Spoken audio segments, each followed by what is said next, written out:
I'm going to just start recording. Yeah. Okay. So it was, for some time, it was stopped. Then on the pretext of producing, what do you call it, oxygen during the coronavirus pandemic, because we were running out of oxygen in the country, they opened the factory again to produce oxygen cylinders. So then the people said, okay, now you don't need to keep on producing oxygen, so close again. So there's this thing going on between the people and the factory. And sometimes, unfortunately, this is happening in my state, and we have a very progressive government in my state. So the chief minister just said, no, please close it down, and it was closed. So you see, it's so easy for because they're big business, they manipulate. There are environmental protection laws, there are processes for all these things, but they seem to circumvent everything and continue to pollute and kill, because people die of some of the effluents from some of these things. So it's sometimes so difficult to keep on hearing stories like this. And one, just when one is over, something else comes up. But then and when I say women, they are ordinary village women. You know, they're not educated, they're not tech savvy or anything. They just come out and they protest and demand that these polluting places are closed down.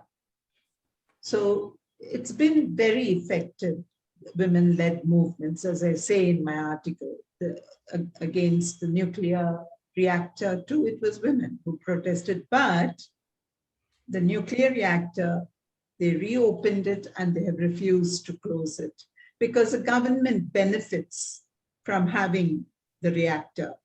So even though people have pointed out, you know, how much disease, etc., is spreading, they just have stubbornly gone back to doing it. So not every struggle of the women, which I talk about in the book, has been a successful struggle. Some of them quietly come back through the back door. So, but at least there are some successes. Yes, certainly. You know, the Sterlite is a classic example of total success. So, yep. You know what, the question that we were thinking about is, what are the challenges, if any, of COVID for women and indigenous peoples in India? It is, like, of course it is. But just to say, at the moment, COVID is slowly disappearing. Yeah. They had threatened a third wave, which will start in November. But the government has recently said that, you know, the what do you call it, vaccination program has been so big and so rapid. So they are controlling the COVID. So hopefully it won't come, the third wave. Were people able to get vaccinated? Did they have access to? Yes. They were, okay. Yeah. Okay. I mean, the Indian government bought some, but we have been producing the vaccine in India. In fact, the vaccine which UN has sent to many countries has been produced in India. And from here it goes. It has gone all over the world, Brazil and Chile, and I forget the list. There are many countries which have already bought the vaccine through the UN. So it's what is the UN is doing in its program. What is it called? Forgotten its name, the project. Okay. So people are getting online. Okay, so it's 12:10. So what I do is I take attendance on the second computer so that I don't waste time. Okay. That's what I try to do. So, hi, Jasmine. Chuko. Hello. Okay. So we're fortunate to have Dr. Gnanadason. And so she was just, we were just talking with her. So you know what, Jasmine? How about you introduce yourself because we have time. Introduce yourself to our guest speaker. Just like about your Hello. social location. Yeah. About I'm sorry, About my- your about your social location or your family. Yeah. Tell her a little bit. well, I am from Fontana, California, which is Southern California, like out in the suburbs area. And yeah, I'm blessed to be here with Professor Ugar and yourself and the class. So thank you so much for everything. Your chapter was wonderful. Thank you so much.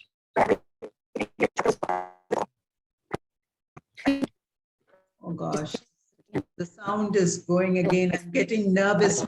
We've had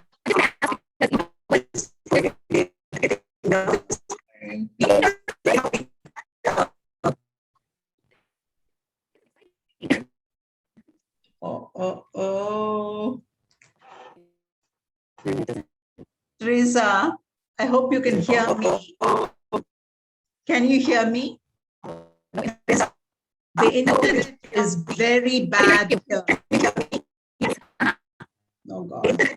It's very bad.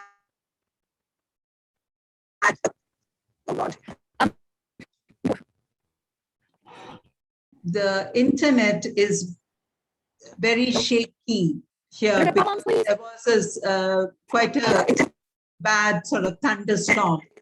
So I don't know whether it's affected the internet because I'm feeling that the sound is not good.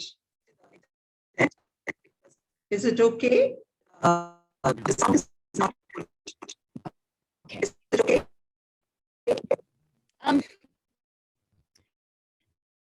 Let me see.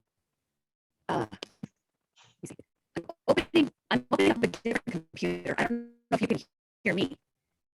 Can you hear me? Yeah, your voice is breaking.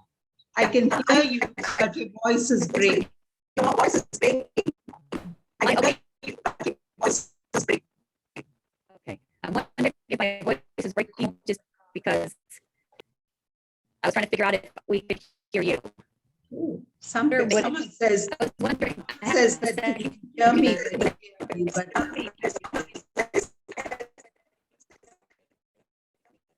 can you hear me, Teresa?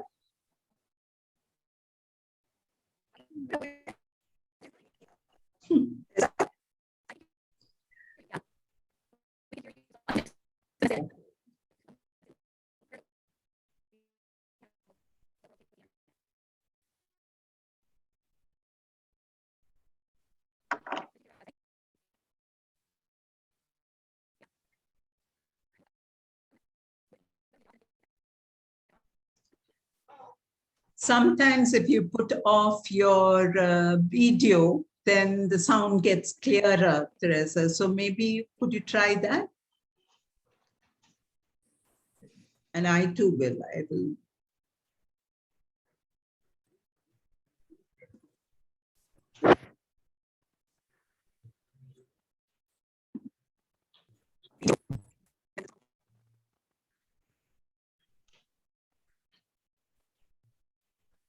Mohammed, can you hear me now? Continue to hear me? Yes, we can hear you well. Oh, that's good. Yes, it's okay. Okay, okay. I think it's Dr. Yugar internet. Okay.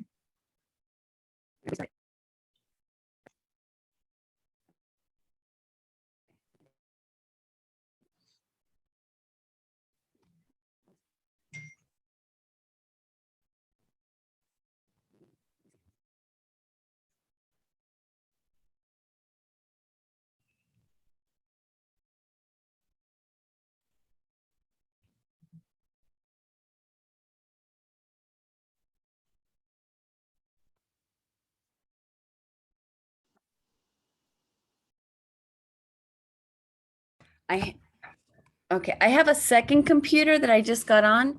Okay. Is the internet better? Yes, Yeah. now I can hear you clearly. Okay, awesome. Okay, so I have a second computer. Okay. Oh, good, everyone. I was worried that it was my Me computer. too. Oh my gosh. Aruna, this is a totally different situation. It's like going, that's why I'm working with two computers just to make sure that, Okay. yeah, because we had problems with Rosalind too. Yes. So, Okay. okay, you know what? So I'm gonna actually just take, okay, I'm gonna start the recording. And it is 12:16. There's only 20 people in this class. So Okay. that's why I was trying to have it more as oh, is it already recording? Are you oh no, I don't want to stop recording. It's already recording. There's only 20 people in this class, so that's why I was trying to make it more like a, what is it, a graduate seminar? Yeah. Where we could go deeper. So let me see with in the chat. Perfect. Yeah, Jesus. Okay. So how many are there? There's 14. You know what? Okay, people are coming on. Let's just, Yeah, they are coming. It's Yeah. 15. yeah. But I can't tell you how excited I am that you're able to speak with my students. So over there in India, where she's there, Yes. Jesus. Okay, so is it 12:15 at night? It's 12:46. Okay, Very So, early in the morning. in the morning, you guys. So we have to like really appreciate her getting on with us. That's okay. Yeah. If you need a favor, I'll do that for you too. Okay. Yeah? I'll I make could- you stay awake a night on another occasion. On another, okay. Let's see how many. We have 15. Let me ask. Jasmine, you were kind of talking about who you are. Joanne, does anybody want to introduce themselves to Professor Gnanadason? Does anybody want to introduce yourself? Jesus has family in Peru. Mhm. Muhammad has family in Lebanon. What other countries can I ask? Whether you put it in the chat box or not. What other countries are you, is your family's represented? Just so she has a sense. Feel as if that. El Salvador, Cuba, Philippines. See, okay, you know what? Uh-huh. I can read, they're putting it in chat Yeah. box. Wow. Okay. Yeah, so they have a diversity of experiences that they're bringing into this conversation. See? Okay. Hmm. Okay. Well, I say we start so we don't waste any time. So Dr. Oh my God, Gnanadason, I'm doing it wrong. Can you introduce yourself first? Okay. Yeah. Okay, I will do that. Yeah. Aruna Gnanadason. Actually, I encourage you not to worry about my second name because it's a tongue twister even in India.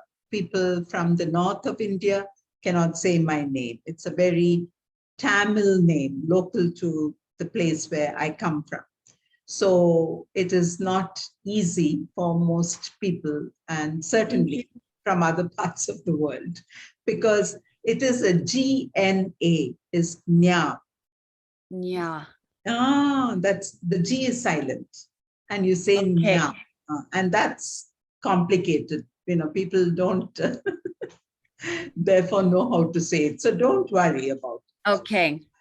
advice. You can call me Aruna. Is that Aruna. okay? I prefer. Yes, it's perfect. Yeah. It's perfect. Uh-huh. Aruna is my first name, and I am known as Aruna everywhere. So please do call me that, especially Okay. since I have such a difficult second name. Okay. So I have, I live in Chennai, which is in the southern part of India, fiercely South Indian in my heart, and certainly in my own state, which is a Tamil, which is my mother tongue. I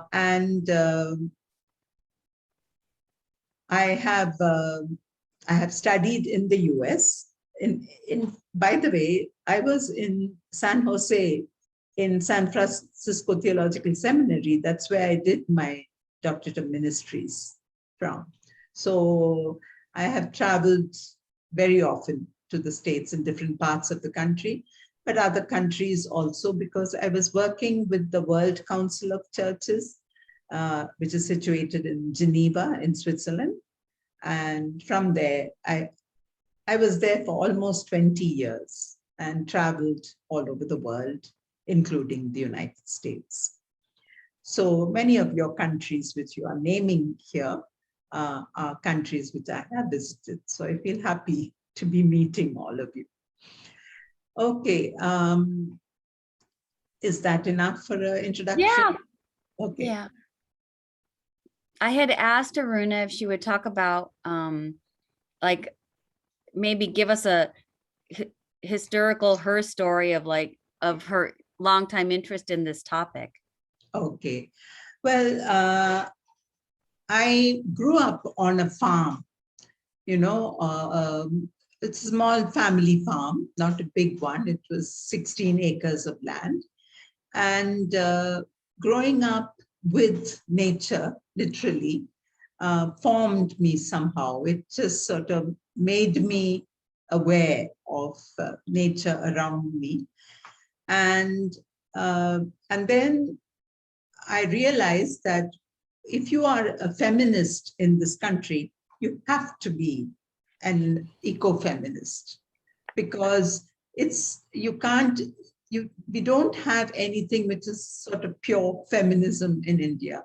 It's such a complex country where we have economic issues, we have caste, which is something like black and white in the United States, and other, of course, other colors, if I can put it that way, trying to live together. The United States is also a mix of all kinds of people.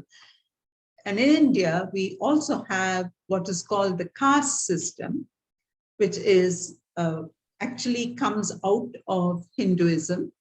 And it's a system of graded subjugation, you can call it, because you have the upper castes and then you have the lower castes.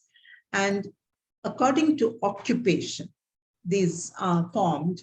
So if you are a cobbler, then you are among the lowest, because you're touching shoes, which is supposed to be polluting. So polluting kind of jobs are usually delegated to this group of people who are therefore face discrimination. So apart from being poor, if you are a Dalit, you face your own layers of discrimination. And then, of course, if you are a sexual or gender minority, you face discrimination. So there are so many layers of social structures which sort of play into each other, and religion plays a role. So every area of life is affected. So if you're a feminist, you cannot be just, your concern cannot be just with men. It has to be linked to your social identity, your social context, and how that plays into other people's social context, etc. So we have had all through Indian history some form of a women's movement. We have had the first movements of women started with peasant women in peasant struggles, where peasants were struggling for survival. The women organized themselves within that movement. So there is what is called a self-respect movement of teaching people that, just because you are born a Dalit, that is the lowest caste, you don't need to be polluting. So to help people to just develop self-respect, there was a whole movement started by one of a political leader, happens to be from my state. And so that movement was there, and that gave women a new lease of life. So there have been many small movements, and I'm talking about from the time India was independent in 1947. So since then, we've had all these movements, and now we have a rather vibrant women's movement in the country. Before all of you came, I was telling Teresa about how during the pandemic, then came the social discrimination became even more vividly present, because we had workers losing their jobs. So there was increasing poverty, increasing discrimination. Domestic violence in homes was on the increase. And there have been studies to show, even by the United Nations, to show not only in India, in most countries of the world, but certainly in India, because of being locked into small spaces. The poor don't have big houses. They live in shanty towns with a very close proximity to others. So there's very little, what is the word I want? Privacy. Yes, Privacy. space and privacy. So in the small spaces, there's increased domestic violence. So all this was shown, and at that time, suddenly there was a movement of women. The campaign was called "If We Do Not Rise." So it was basically saying, if we as women do not rise now, then we are going to put people's lives in danger. So women all over the country organized, we came together, we used social media, we used Facebook and Twitter, and we had Twitter storms to speak about either the migrants and what we stand with migrants, or we demand change in laws to protect people. And our government did nothing of a package, a survival package for the poor. So they were literally just thrown out of their jobs, thrown out of homes in many places. And many of them who come from the rural parts of the country to the cities for work, tried to go back to their villages and to the rural areas. So walking, some had walked up to 70 and 80 kilometers a day to get back to their places of safety. So it was a terrible thing. So the women, we decided we can't just watch this and keep quiet. We have to speak out.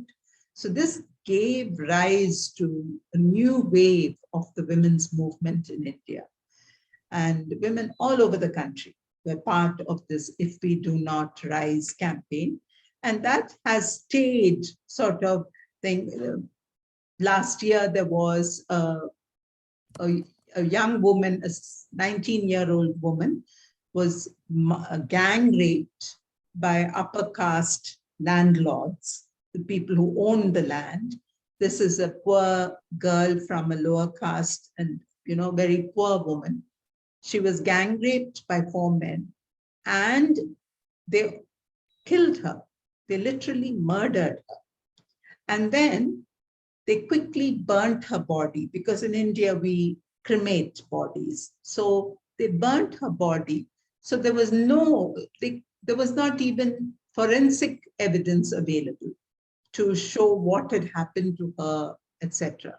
So incidents like this provoked huge outrage, and there were women marching everywhere. I mean, we couldn't march, sorry, because of the virus, but we used social media to speak out about it, and women theologians spoke out about it, wrote about it.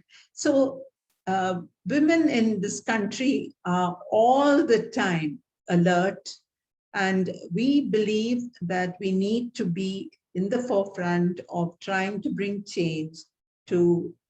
We have a very oppressive government just now. It's a nationalist government, and minorities, all minorities, Christians, Muslims, Christians and Muslims most, and others, we are all under threat of even existence in some places. Certainly the Muslims have been put under tremendous pressure because this is a Hindu nationalist government.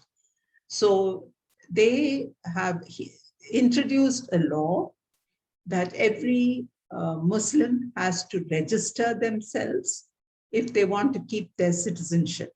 And to register, they need to have proof of having lived in the country for so many years, etc.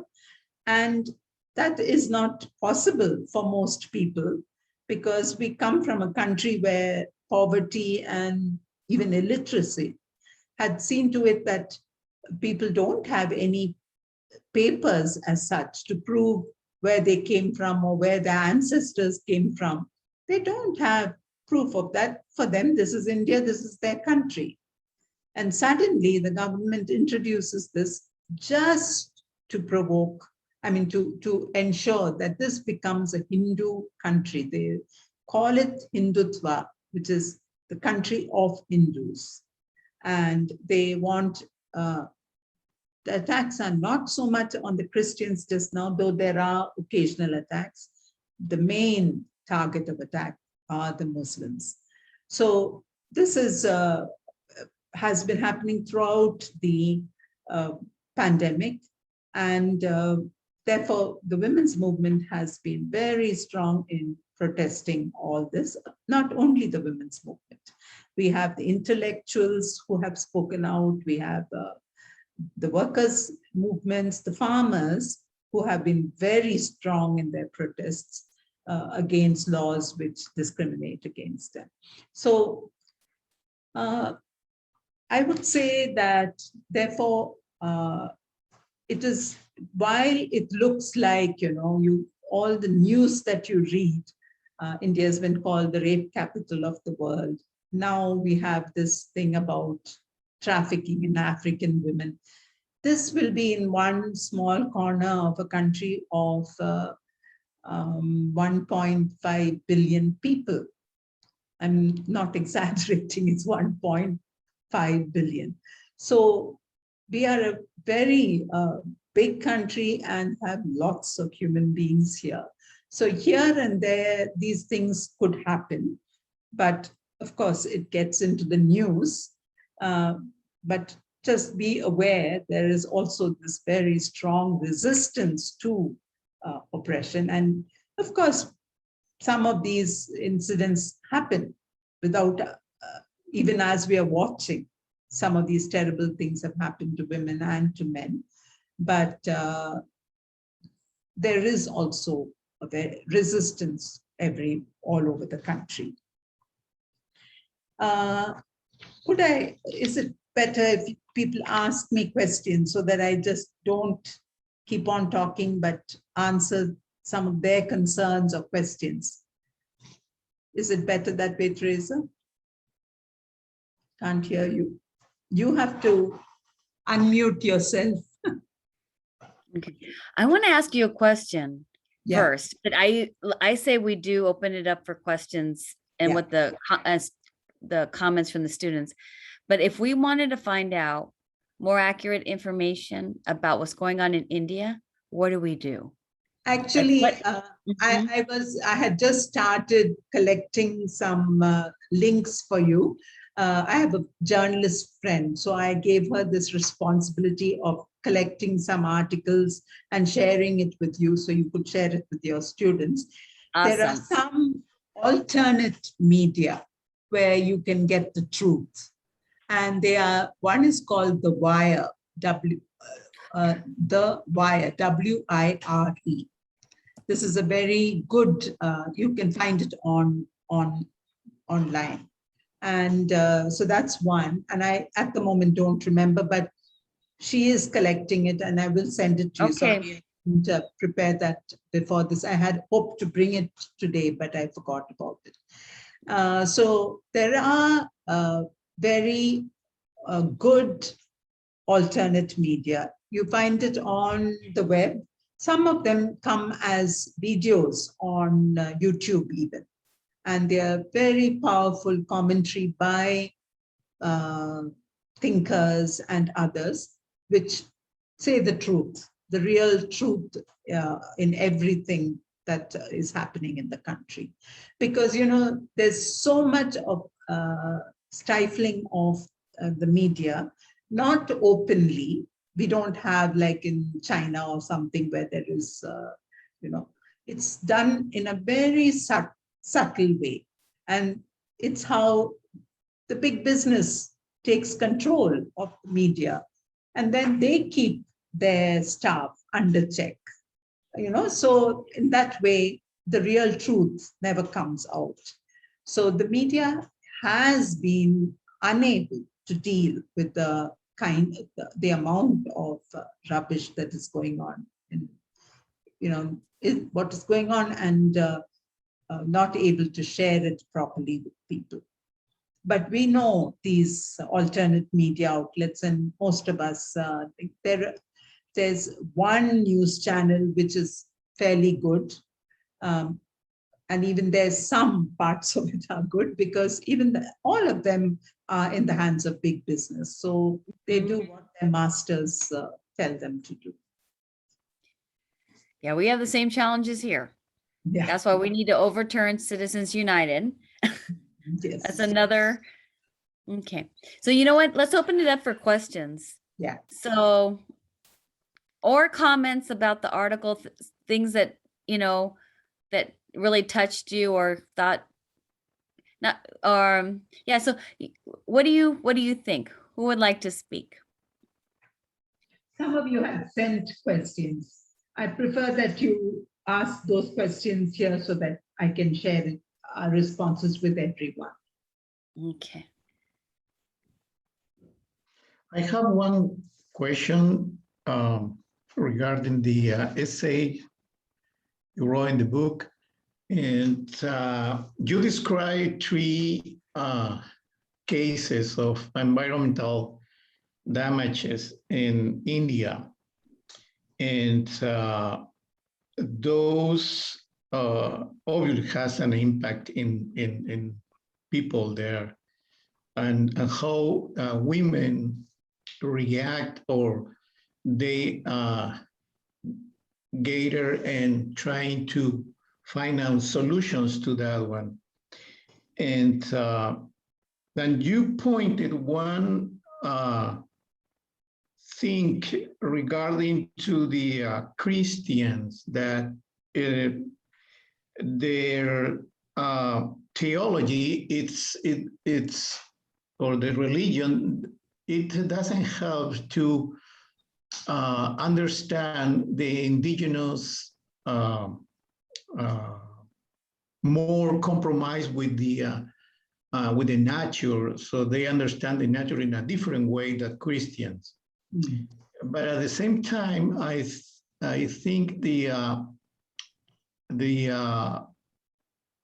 population in regarding the religion, it's Christian is very low percentage of yes. population in India, right? Yes. You mostly you remarked that Muslims and Christian very low.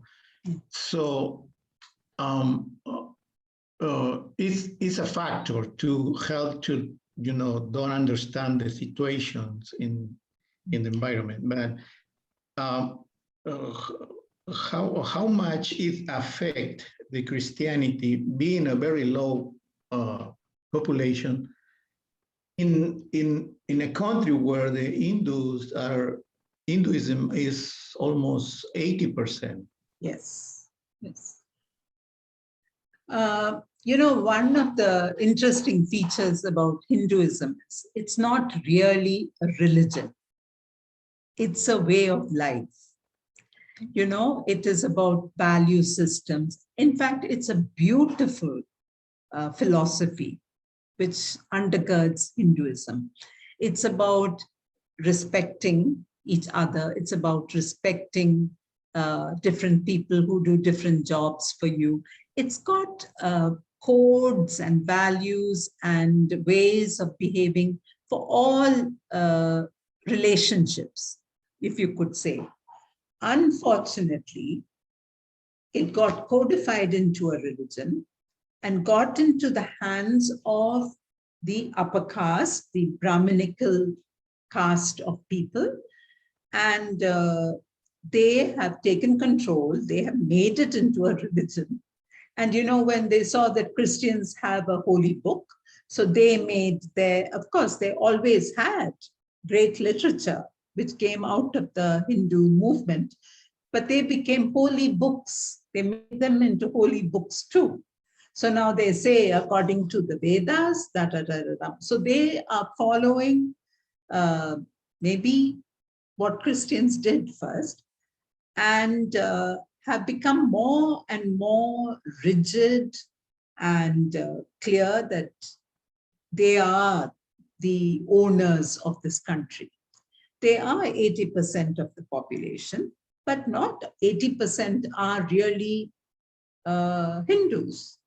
They don't follow even the way. There are a lot of Hindus there are many more Hindus who would say they don't believe in God than there are Hindus who would. The hardcore Hindutva and the people who are now in power, that is a small percentage of people, about 10 to 15% of the Hindus are these hardcore, what do you call it, unable to accept anyone else and creating all the havoc in the country. Unfortunately, they are strong enough because they fall back on the fact that 80% of the country are Hindus. And that is thrown at our faces all the time. So there are 11% Muslims, in a population of about 1.5 billion, 11% is quite a big number. And Christians, we are only about 3%. And all Christians, Catholics and all Protestant churches, we are only 3% of the country. Now, most Christians have preferred to stay silent, to not speak out, to just allow things to go as they are, simply out of fear of losing their right to live decent lives. But there are a small percentage of what I would call even liberation theologians among Christians who are challenging other Christians to say, we need to work with the Muslims because we are the two biggest minorities in the country, and we need to support each other to ensure, because, for me, India is my country. It never was anything but my country. And then to be made to feel you don't belong. So you register. If you're a Muslim, you register if you want to stay here. And then you could face, they're building like the Nazis had built, those concentration camps. Something like that is being built in different parts of the country, supposedly to put the Muslims who don't have the legal papers into those places. So they can't send them anywhere. Where will they send them? because they are Indians. They've lived in India all their lives. So their way of dealing with this menace of other religions is to put them into concentration camps, literally.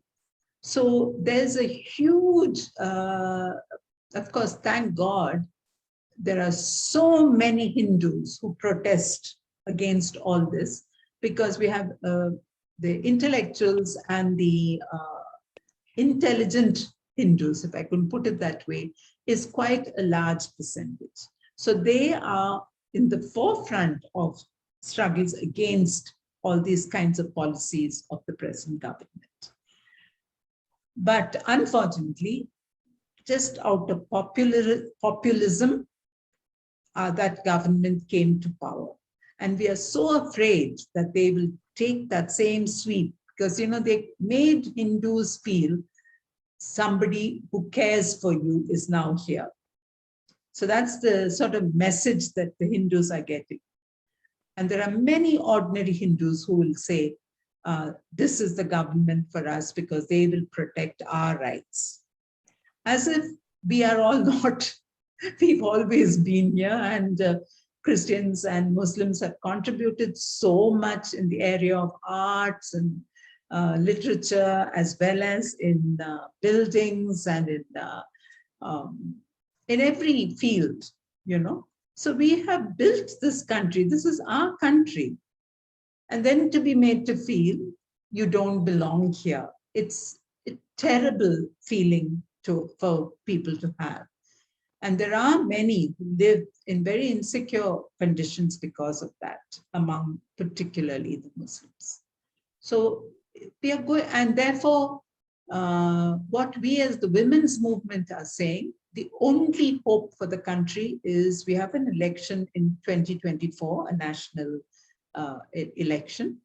And we are saying that the only hope will be to defeat this government and bring in a government which we've always had. We've had Hindus and Muslims and Christians working together since the beginning of the country, when the country was established.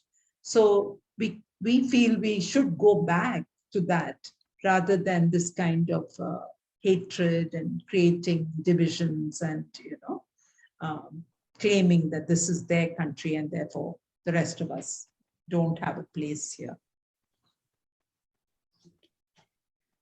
You know what? I'm going to call on certain people. Emma, you know, what did you think about Aruna's essay, or what stood out to you, or do you have a question for her?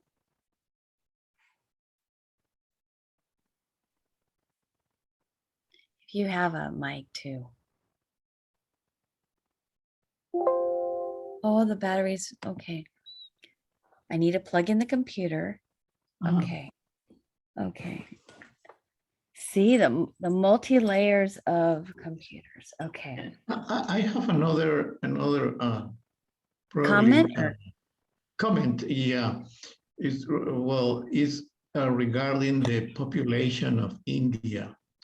I think is one of the most populated countries in the world. Yes. And they share with China close the population, and both together are almost 60% of the world population. And the other countries or continents, it's lower than that. Mm-hmm.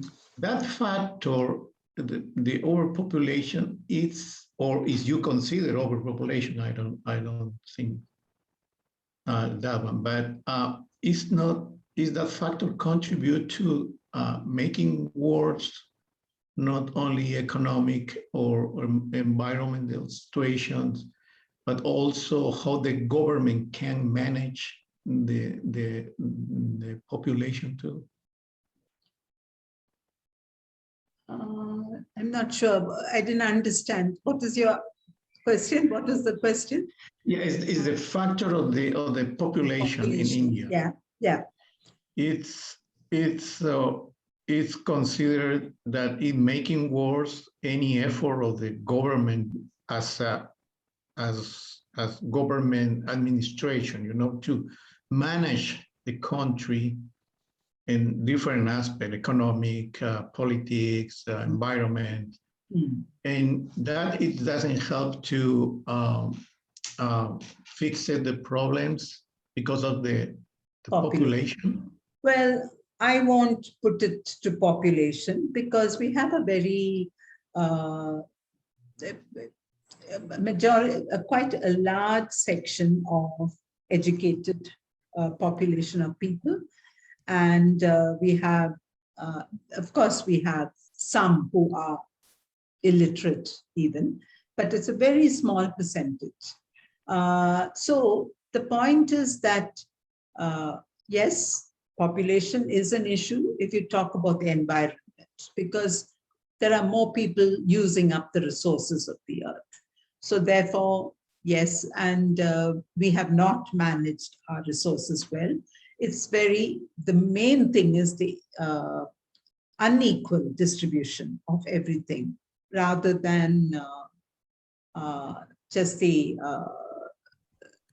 fact that there isn't enough for everyone. That's not the point. The point is that it is unequal, and some have access to everything. We have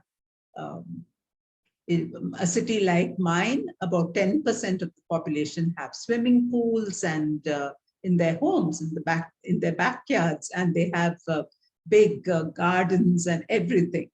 So there is people who are able to live like that and live luxurious lifestyles. We have a percentage of people in the country who really live better than some of the rich in the United States. I'm not exaggerating that. So that's the way in which the injustice of the system has been, that inequality is a huge issue. And people don't think even that is wrong. And that's where as a Christian, that is one of the biggest challenges, that we as Christians have not spoken enough about these absolutely unfair, the distribution of wealth, etc. So I think that is a challenge. Population, yes, in some aspects of life, as I said, in terms of the environment, yes, it is very unjust if human beings consume the earth at the pace we are doing it. But then other places in the world don't have enough human beings. So you see, it's just impossible now for a person to travel, not because of COVID, but because of visa restrictions everywhere.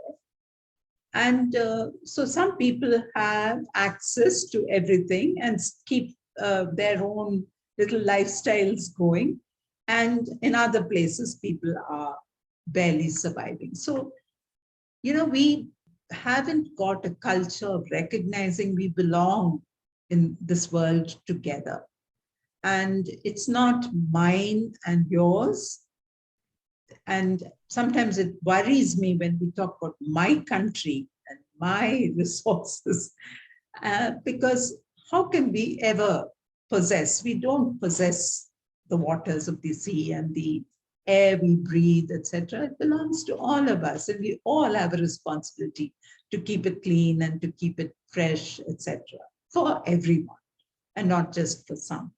So that's sort of a cultural change we need to go through to recognize the commons. These are commons, as it is called. So commons cannot belong to anyone. It belongs to all. So Well, there is a question about development. So I think that would be good, because that was a major theme in your, okay. Yeah, but Erlita asked, what does a developed country supposed to look like for India? what does a developed country supposed to look like for India?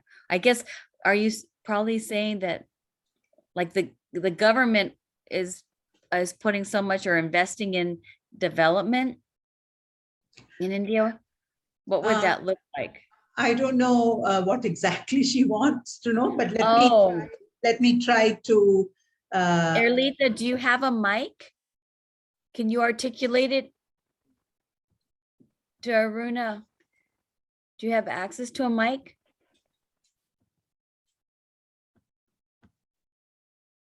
Let me try.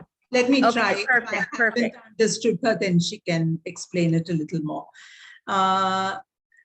You know, India is considered to be a developing country. We are not a developed country, certainly. We are a developing because we have a huge investment in infrastructure, in industry, in production, in research, and human resources. So we have, in all that, we have many efforts being made to educate more people, to bring more people into workforces, etc., and to produce more and to learn how to do it well. And because we are competing, you see, we are all the time competing, particularly with China, which Jesus just now mentioned.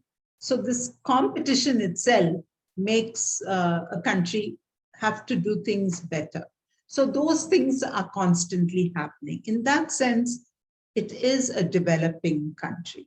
It's not a poor country, though there is so much poverty. I don't want to make it sound as if there's no poverty.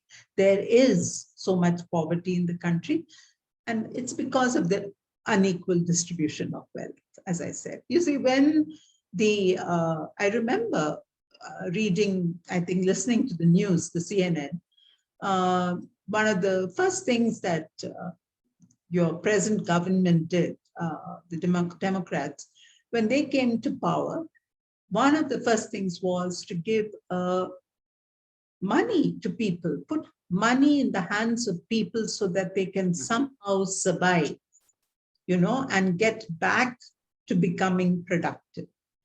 India never did that for our people. And we have so many very poor people. There are some people who get benefits, government benefits in different ways, but it is not as if it was a policy decision of the government that these poor people need to be given a survival amount of money to just restart their lives after being kicked out of their jobs, thrown out of cities, because there was no place for them in the city since they didn't have work. So we have had our attitude to the people has been terrible, and many questions have been asked about the present government. And from the beginning, its economic policies have been anti-people, and its development itself has been for the sake of a small section of the people. So those questions constantly are there. And so I'm saying it all in very few words, but I hope you are understanding, and I hope I answered the question that someone asked about development. I'm going to make a comment and then I'll go back to Jasmine has a question. But, you know, it seems like, so, you know, they like Mexico or different countries want to be like the US. So is that the impetus? I'm assuming a little bit that that India wants to be like the US?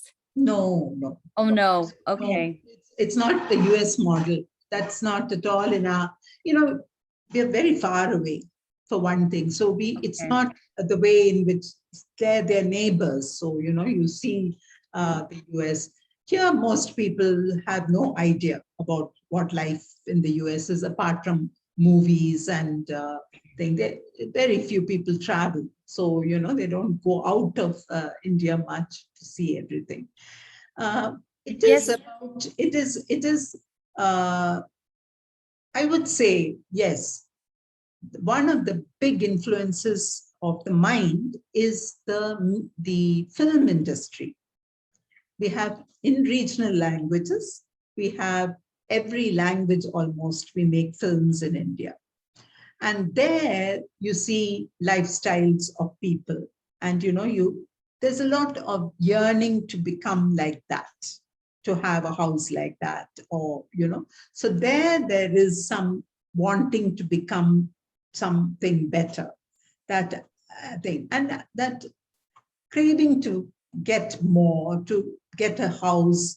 When you're living in a shack, you want a house. And then when you live in a house, you want a slightly bigger house. And so it goes on. You dream to make life better around you.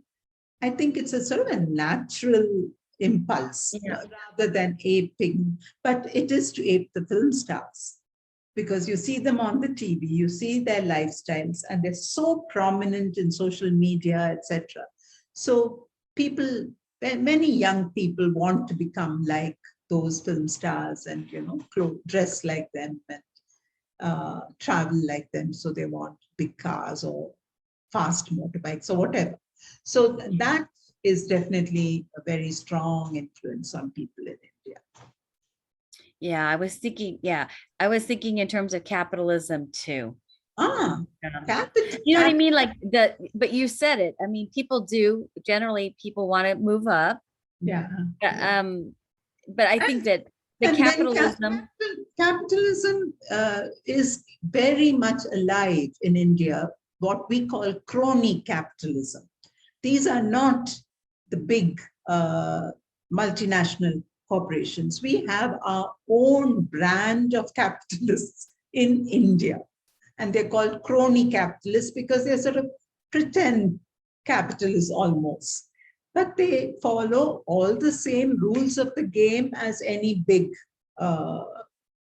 capitalist would do.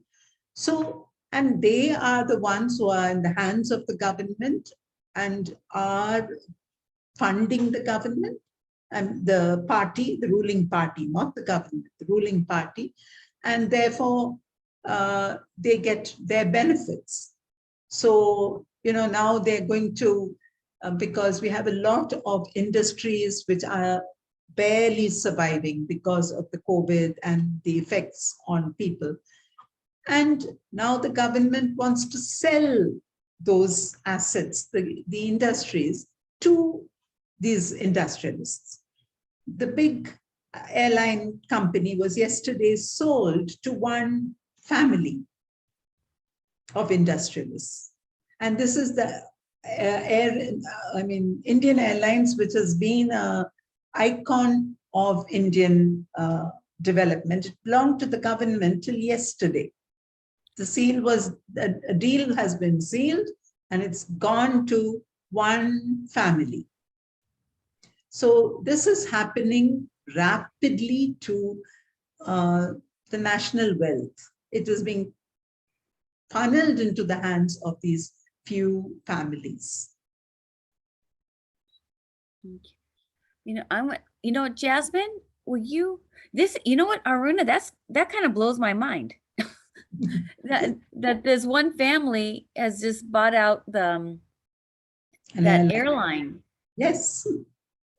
And a big airline. It's a huge network, because that was the national, we don't have any other national airline network. So they go to all parts, and this country is so big. So you can imagine the number of routes they have to fly on. But they have the money, so they have bought it. So the government gets that money to supposedly spend on other development needs of the country. It's just we're all very scared of where we are heading, because, it's a very unmanaged kind of development, all these things. And every now and then they throw something else at us, saying that, we're going to try this out. And this is the latest of what did they call it? Is it incentivize or something like that. I forget exactly what word they use, but they give it away to the big business houses. And they're all Indian, by the way. All these business houses are Indian families. You know what, Jasmine, what is your question? Could you? This is too big, I think. What it's Well, you know what? I think it's a lot of things for us to think about. yeah. And I do want to make sure that some of the students have, Jasmine, do you have a question? Can you set in the chat? Yeah, for sure. By the way, everything that you guys are talking about is so crucial, and I love all this. But my question was, where have you seen the most like impactful change? You know, I guess like this is very subjective. And I asked just like out of your own profession, your beliefs and exposure in education in this field. But yeah, like where have you seen like the most impactful change, like in terms of these toxic systems, like in your travels, and what does ideal change, I guess, look like? I mean, I don't think it's possible to measure change. You know, it happens in different places in different ways. And Right. in every place, it's not all good because everywhere, if I could say, evil enters systems and corrupts systems. So everywhere there are problems, there are difficulties that countries have or people have. Even, you know, many of the European countries which always have claimed that, you know, they have, I mean, they've controlled the coronavirus the best, and you know, all these things, and bang, in 2 months' time, 5 or 6 countries it had come back up. And then, of course, it's very easy to say it's because some travelers from India brought the virus. But then travelers from India are not allowed into that country. So, you know, this sort of blame game, and usually it's the third world which will be blamed for anything that goes wrong. And so I have seen it in every country, sorry, even in yours. There is too much of, you know, pretending that everything is fine with us and creating that feeling in people. This is our right, you know. Americans say that a lot. It's almost, this is our country, it is our right. And that kind of an attitude ensures that someone else's right is being taken away, even in your own country. And then come the problems. So I would say human nature is such that it's not that we want to see everybody do well. I think that's where the problem comes. That the possibility is there. If we all make up our mind, say one morning we wake up and say, you know, this is wrong. All these injustices should not be happening. Racism should not exist. Religious communities should not be treated badly. Why is it that Muslims as one community are facing discrimination in almost every country of the world? Why? And we have to stop ourselves and say, this is wrong. And if we do, you know, I dream of that day when we would all say, let's make this a better world. We can change things. Another world is possible, you know, that expression which came out of what is called the social, what was it? I forget its name. A whole movement saying another world is possible came. And now the women in India are using that expression to tell our government that another way of governing is possible. Justice is possible in the country. And we are hoping to spread that message among people that let's work for change. And if each of us say, okay, it's my life, I want to be happy, I have to be comfortable, and that's enough for me. Unfortunately, many Christians in my country do say that. They don't want to get involved. They say, just leave me alone. Let me be safe and my family. I look after my family. We can't live in isolation. We were meant to be together. That's why we are so different from each other. Just look at this classroom itself.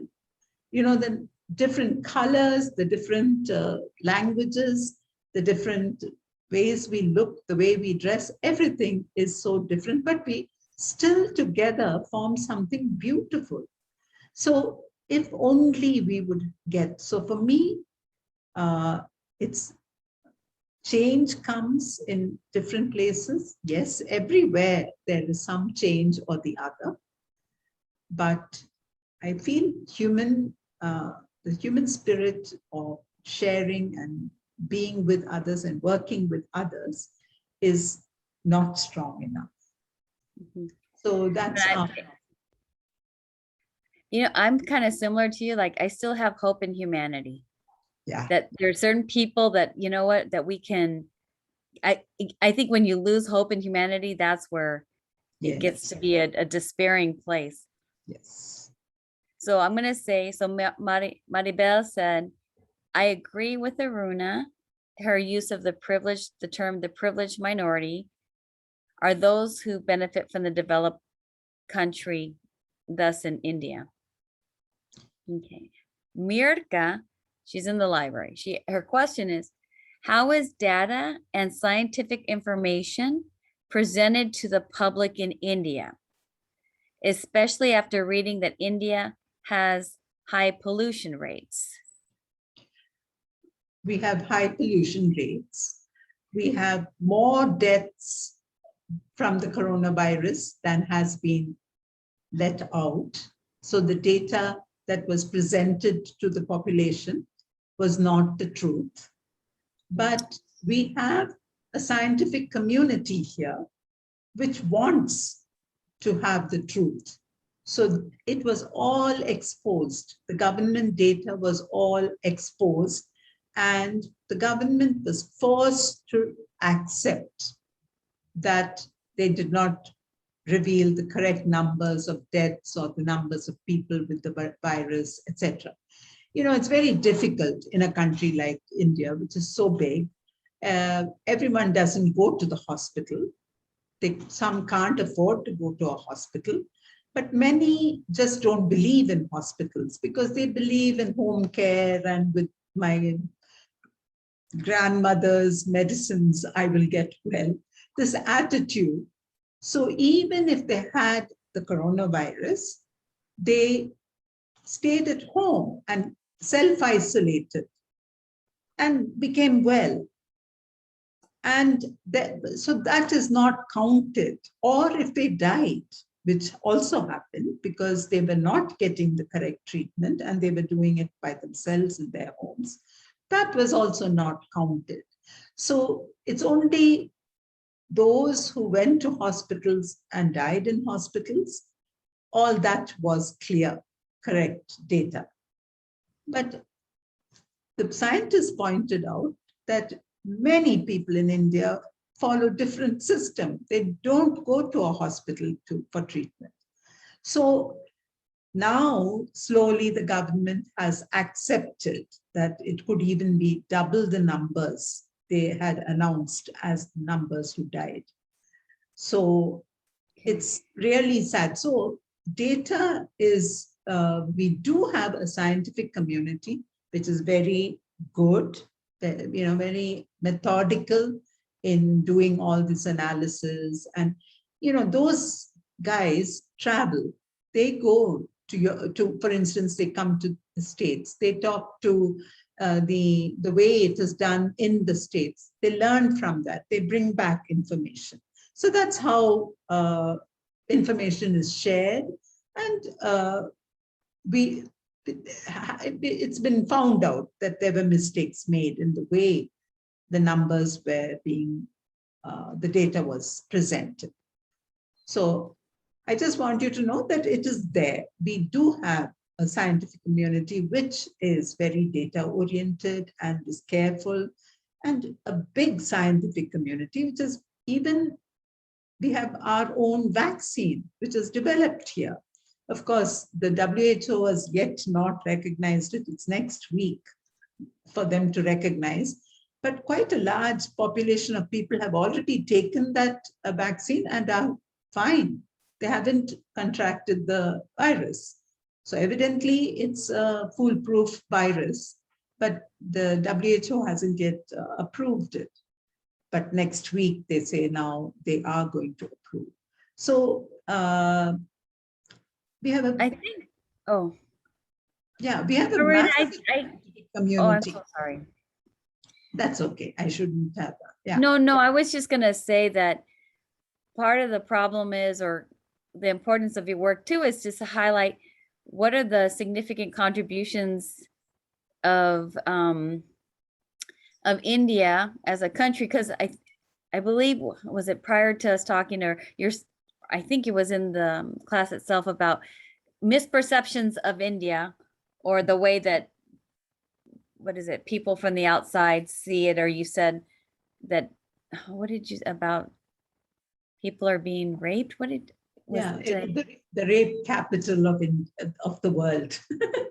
See, yeah, it's like, I mean, there are some horrific stories in India. But as I said, when you have a population of 1.5 billion, and if there are 20 rapes around the country on a given day, I mean, every day you open the newspaper, there will be somewhere some woman was raped. So it's because we have a, toxic masculinity in this country. The whole culture is based on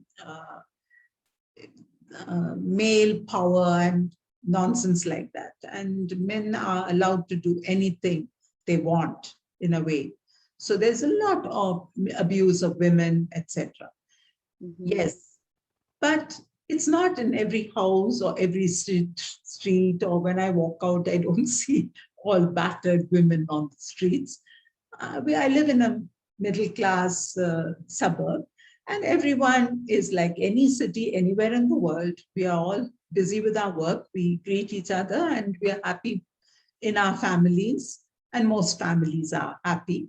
So it's important. yeah, Like we sometimes, I want to say, I too make some sweeping generalizations about the United States. I too do it. We all do it. And it's very dangerous, because when you make a sweeping generalization about anything, it's blown out of proportion. The news picks it up. That becomes the story about India. And see, I'll tell you one real story, which got, I think there we deserve the kind of response. It was on the lack of oxygen during the coronavirus. Many people didn't get access to hospital beds with oxygen. And as you know, oxygen was the lifeblood of recovery from the coronavirus. Our government completely failed to prepare for the virus or to ramp up the production of oxygen. So on something as simple as that, India had not done well. And there, I myself have written about it in several articles which were published all over the world, or even the article I'm writing, because it's important to call your government up when things go wrong and not hide that, as the government does, trying to hide the truth by, playing around with statistics, etc. So, yeah, but perceptions of people must be also of what is good in countries. No, there's so much good in the United States. There's so much good in India. I think that that's what should be focus of attention and say, yes, there are these incidents, and there is a women's movement, which was literally following every rape case and creating hell for the government on that case. So that's what, and even there, you know, to recognize that Indian women have agency and take agency into their own hands for their own liberation. It's very important for you to end this class with recognizing. So it's necessary for us. And for me, it's also about solidarity and across, you know, our countries. We need each other. We need strong people. We need strong women in all countries. And we need to be together in this struggle and hold each other up, literally. So I'll just say that this is why you being on is very helpful, because I've talked with the students too, like Mohammed can talk about his experience in Lebanon and Jesus in Peru. Like, we don't know. yes. Yeah, you know, the way that we live in the world in the US is that, again, the media also gives us perceptions of like what is going on in the world or not, if we don't have a relationship to that country. So it's, if we're going to understand the layers of what is going on in these essays in the book, we have to know more about, not just, we need to know the essay, but we also need to know the, you know, the historical, religious, social context out of which it comes out of. So we have 9 minutes. So in general, do people, could you, you know, give some comments to Aruna on her essay? Because you did your reflections. Like, what did, maybe what was a memorable part of the text for you? Can I ask Joanne? Can I ask you? What was a memorable part of the text for you? Just so that she gets some feedback too.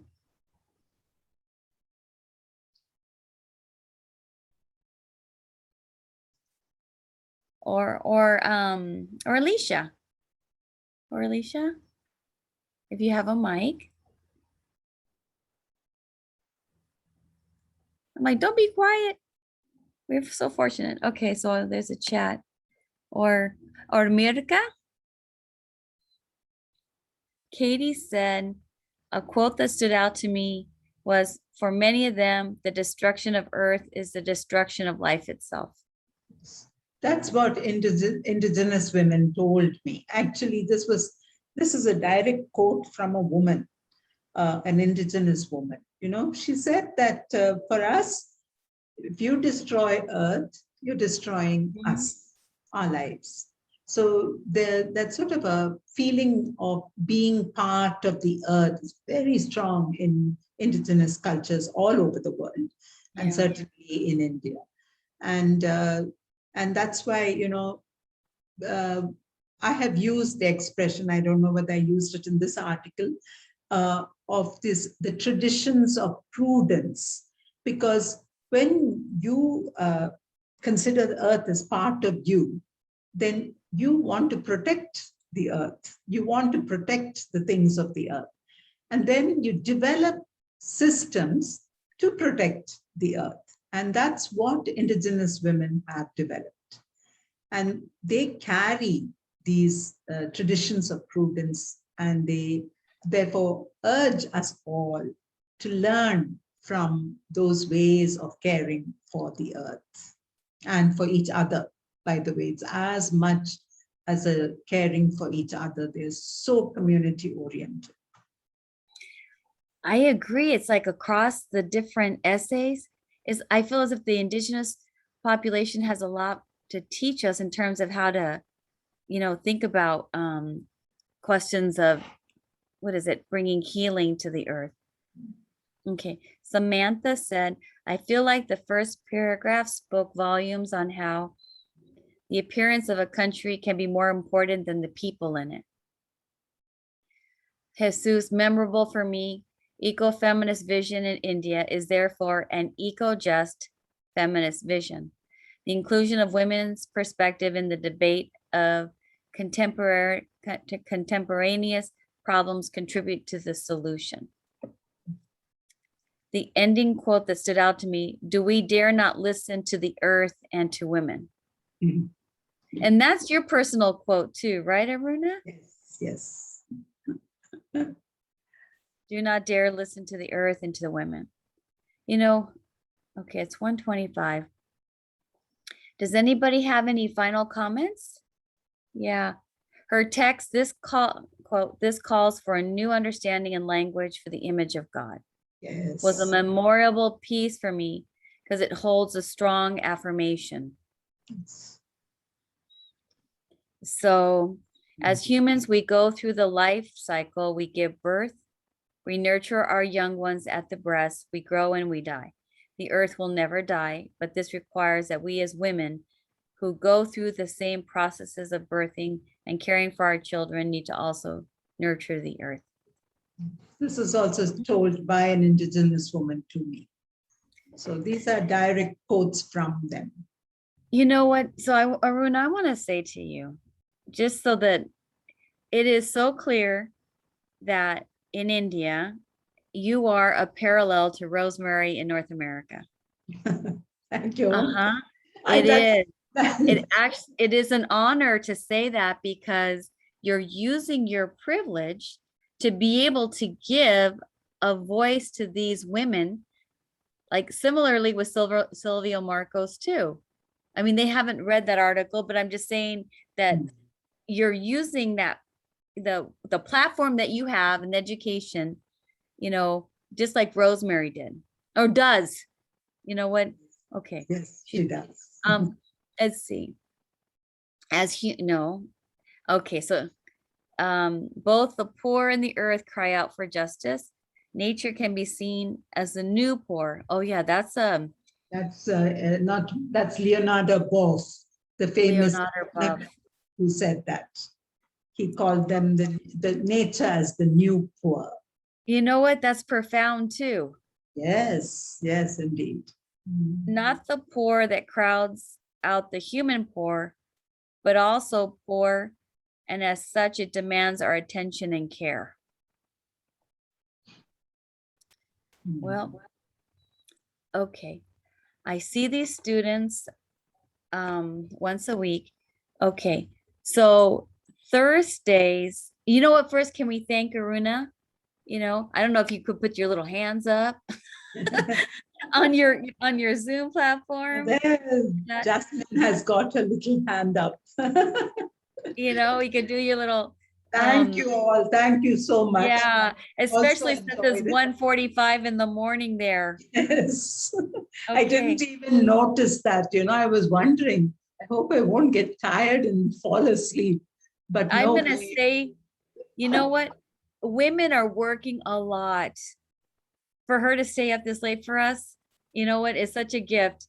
So thank you for taking the time and your effort to be with us. It was a privilege to have you. So okay. And all So- the best to all of you in your Yeah. study. And I know in their discernment to figure out how are they going to try to change the world in the Yes. spaces that they're in. Okay. Absolutely. Okay. So then I have 2 minutes. So if you want to go, Runa, you can. And I'm going to talk to them about their homework for a second. Okay. So Yeah. then I will go. Okay. Get some sleep. Get some. Okay. Okay. Okay. Bye. You deserve it. Thank Bye-bye. you so much, Teresa. Oh, I'm so happy. I'm Bye so happy. to all of you. Okay.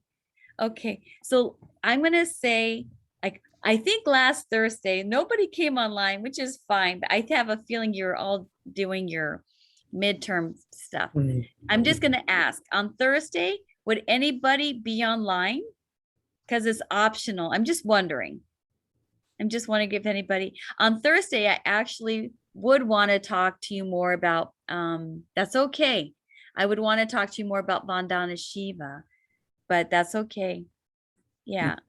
Okay. You know what? This is good to know. I can still be on. Okay. It's for those who want to come online. I will be here. Okay. So what I'm thinking is, I say, I was looking at, I say we do chapter 14. Okay. So Pamela Brubaker, she is a North American scholar, but she's like Rosemary, and she's using her privilege in education to give a voice to individuals in Honduras. Honduras, Guatemala, and Peru. So hopefully, Jesus, you can give us some insight on what she's on on the work about the women's movements in Peru as well. Okay, so I want you to do chapter 14, and that's Pamela Brubaker. So yeah, I think that's good. Let me see really quick. I know it's 1:30, but let me see if I can just do this really quick if I can. You know what? If you get online on Thursday, I can talk about Pamela Brubaker too. Let me see. Oh, these women do a lot of stuff. Okay, she's a professor of religion, California University, Lutheran University. Her books are Women Don't Count, The Challenge of Women's Poverty to Christian Ethics. Oh, let me stop the recording so I can show it to the others.